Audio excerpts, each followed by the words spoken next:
नमः श्रीवर्धमानाय निर्धूतकलिलात्मने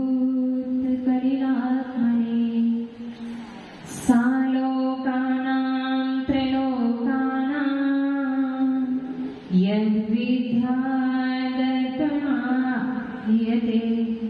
यद्विद्यादर्पणायते यद्विद्यादर्पणायते। बोले पंच परमेष्टि भगवान की। एक जन श्री आदिनाथ भगवान की, एक जन श्री महावीर भगवान की, परम पूज्य आचार्य श्री आदि सगर महावीर की दिव्य सर्वसम्मति श्री गुरुदेव की, जो हमारे समक्ष विराजमान है, कृपालु है, दयालु है, ऐसे गुरुदेव के चरणों में नमन करेंगे। अध्यात्म में योगी मेरा तुमको नमन, वात्सल्य के धनी हो तुमको नमन, जीवन के मुक्तिकारी तुमको नमन,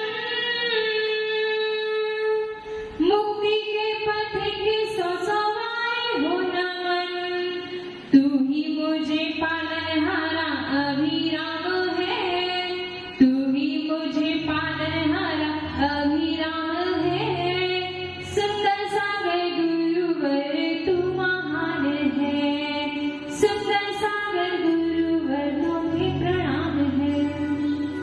बोले परम पूज्य अध्यात्म की वात्सल समर्थी बतोसी सरस्वती श्रोमणी वैयाचार्य आचार्य वंशदाय संगति गुरुदेव की, तीन कमला कोडल मुनिराजों की, द्वादशांग जीवानी माता की।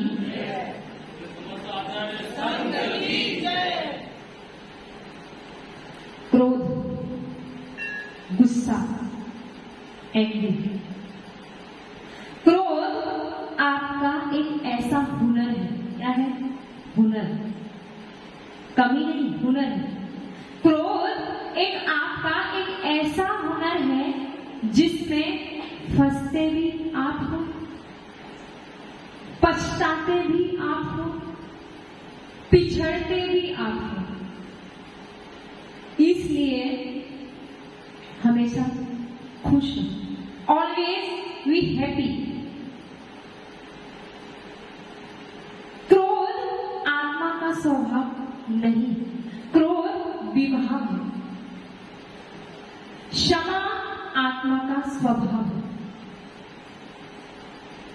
जैसे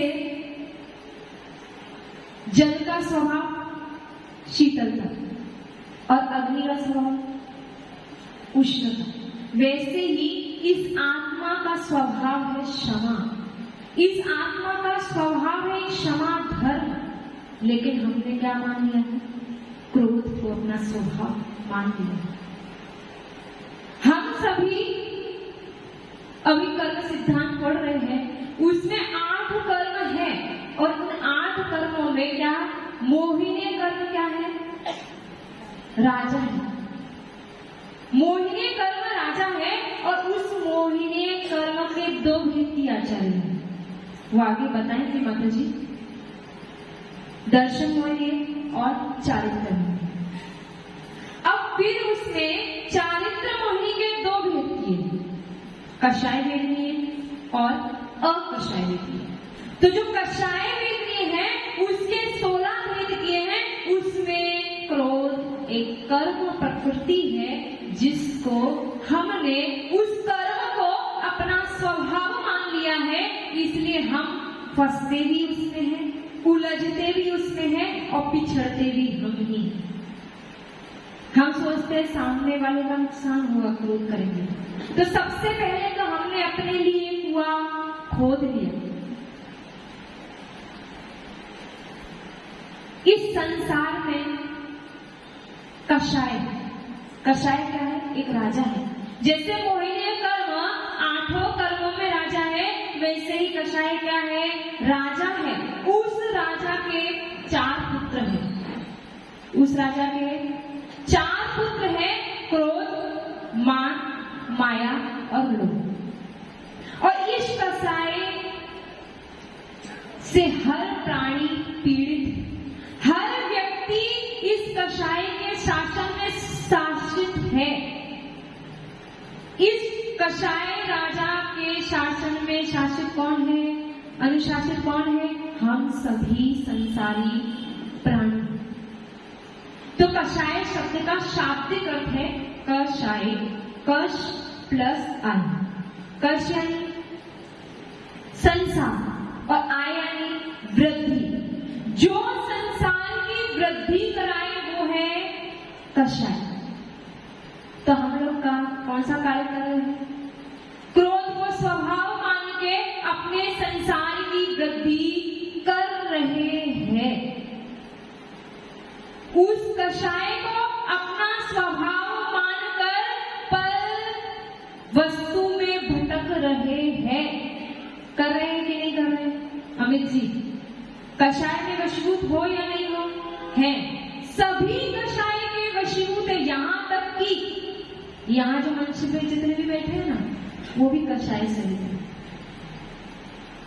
वो भी सब कषाय सहित है। आचार्य ने बताया है कि कषाय कहाँ तक है?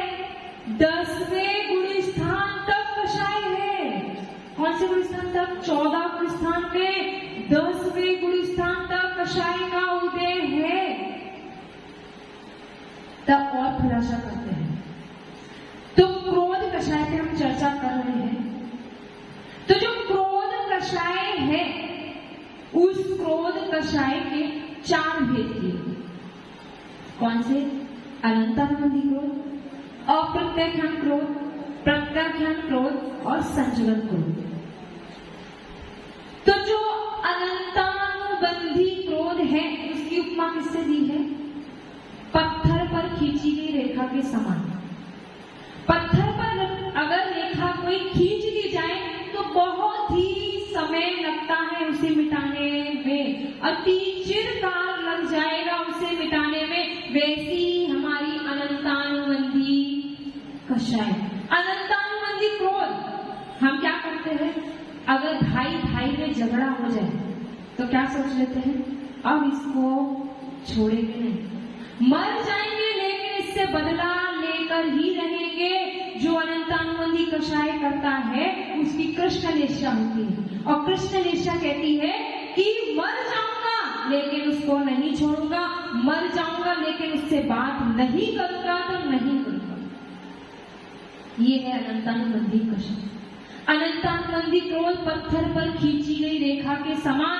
अनंतानुबंधी, अनंत प्लस अनुबंधी, जो अनंत संसार को बांधे वो है अनंतानुबंधी कषाय।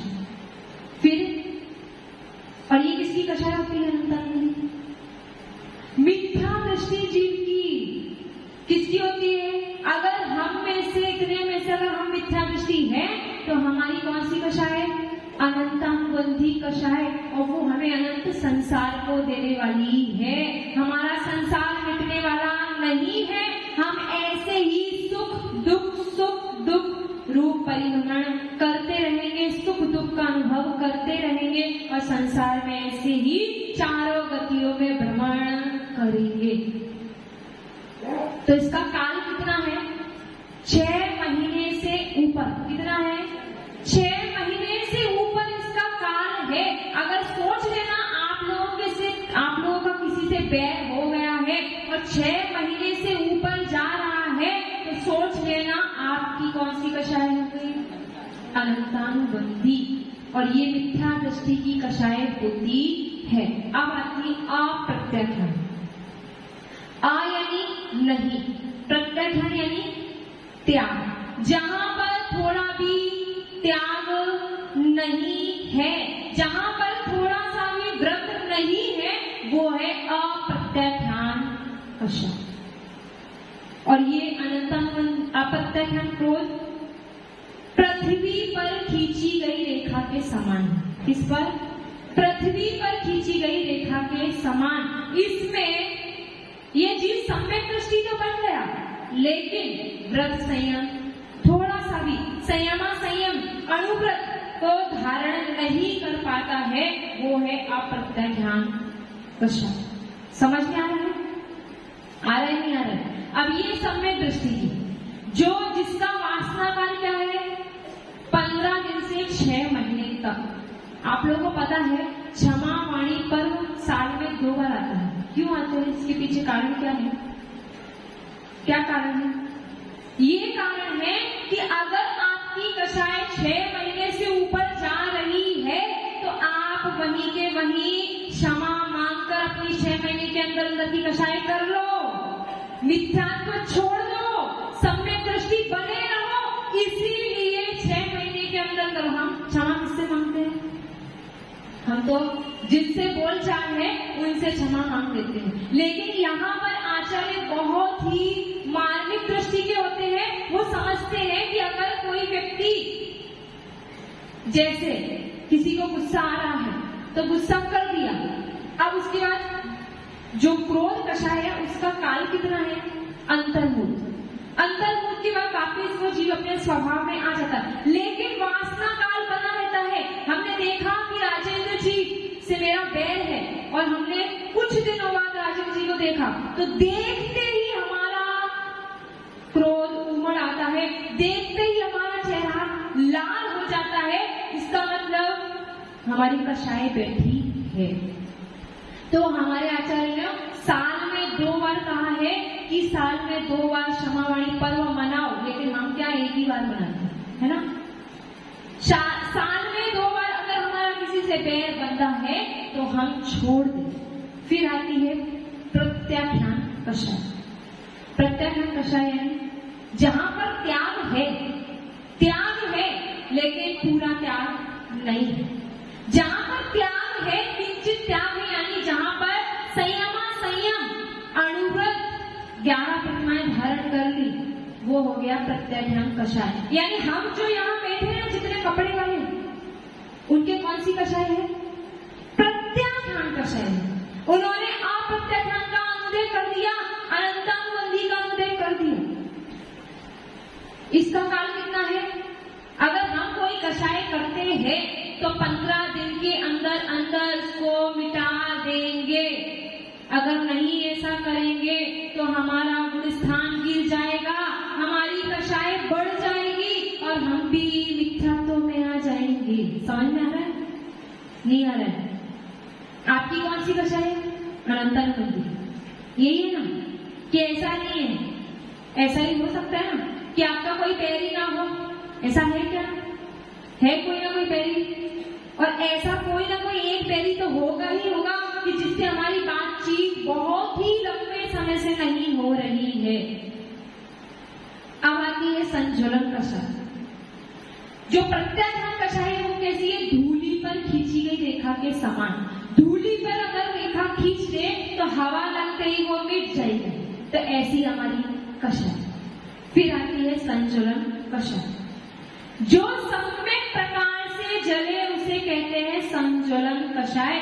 जो यथा क्या चारित्र को धारण ना करने दे वो है संज्वलन कषाय, और इसका काल है अंतर्मुख। ये किसकी कषाय है? अमित जी, संज्वलन किसकी है? किसकी? आचार्य जी की। किसकी है? मुनिराज की, साधु परमेष्ठी की। कौन सी कषाय है? संज्वलन कषाय। अगर उनको गुस्सा भी आया तो अंतर्मुख के अंदर वो, अगर उन्होंने हमें डांट भी दिया तो अंतर्मुख के अंदर उसको वहीं के वहीं छोड़ देते हैं। वो होती है संज्वलन कषाय। और वो कैसी है? जल पर खींची गई रेखा के समान। पानी में अगर रेखा खींचो, किसी की यहाँ पे खराश हो जाती है तो क्या कहते हैं कि पानी में क्या करो, चाकू से क्रॉस कर दो और उसको पी लो, सही हो जाएगा। ऐसा ही कहते हैं ना? नहीं कहते, हमारे यहाँ कहते हैं। तो जैसे पानी पर हमने रेखा खींची तो तुरंत के तुरंत मिट जाती, वैसी होती है संज्वलन कषाय। अब आप लोग अपनी अपनी पहचान कर लो, हमारी कौन सी कषाय हो रही है। और इस कषाय के रूप शासन में, इस कषाय रूप राजा के शासन में हम सभी जी रहे हैं। और सबके अंदर क्या हो रही है? अंदर त्राही त्राही मची हुई है कि हम इस कषाय के वशीभूत है। आप लोगों ने वो कहानी सुनी होगी पांडव और कौरव की। क्या था? पांडव और कौरव की कहानी जो है वो बहुत प्रसिद्ध है, जगत में प्रसिद्ध है। तो क्या कौरव ने सोचा चलो हम अपने चाचा के यहाँ हो आते हैं। तो वो अपने उनका जो महल था वो एक अनोखा था। कैसा था कि पानी के कलर का फर्श था। कैसा? पानी के ही रंग का फर्श था। तो समझ नहीं आता था पानी है या फर्श है। तो वो धीरे धीरे धीरे धीरे पांव रखते हुए चल रहे थे कौरव। और जैसे धीरे धीरे चल रहे थे तो उन्होंने फर्श को, जो पानी था, फर्श का कलर कैसा था? पानी जैसा। तो उन्होंने जैसे ही पैर रखा, और किस पे रखा? उन्होंने सोचा ये फर्श है, लेकिन था क्या? पानी। और पीछे से द्रौपदी क्या कर रही थी? ये सारा सब दृश्य देख रही थी। और जैसे ही उन्होंने पैर रखा तो वो गिरने की नौबत आ गई। और वो दृश्य, पूरा का पूरा दृश्य देख रही थी और हंस पड़ी कि देखो, क्या बोला? अंधों के अंधे ही होते हैं। बस ये शब्द उन कौरवों के कान में पड़े और पूरी महाभारत लिख ली, केवल एक शब्द मात्र से। और हमारी भी यही, अगर हमें कोई कुछ बोल तो दे, हम मंदिर आ रहे हैं, अगर किसी ने बोल दिया इस मूर्ति का मार्जन नहीं करना, इसका करना, बस मैं रोज करता हूँ, ये कौन आया बोलने वाला, बस उस दिन से हमने मंदिर ही जाना छोड़ दिया। शब्द, हमारे आचार्य कहते हैं पुद्गल जो है, पुद्गल की 10 पर्याय होती है। सद्दो बंधो सुमो फूलो संथान वेदतम छाया उज्जोदातो सैया पुद्गल दब्ब से पचाया।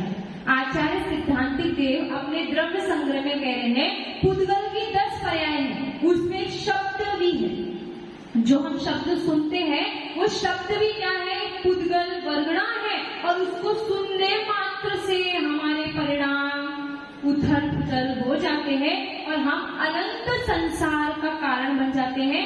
उन शब्दों को सुनकर हम अपने मन में विकारी भाव पैदा कर लेते हैं, जिस कारण से हम अपने मन का आपा खो बैठते हैं। इसीलिए हमें यही सीखना है कि क्रोध के आने पर हमें यही चिंतन करना है, ये क्रोध मेरा स्वभाव नहीं है, क्रोध ये विभाव है और हमें स्वभाव में जीना है, हमें विभाव में नहीं जीना है। बोलिए आचार्य गुरुदेव सुंदर सागर जी महाराज की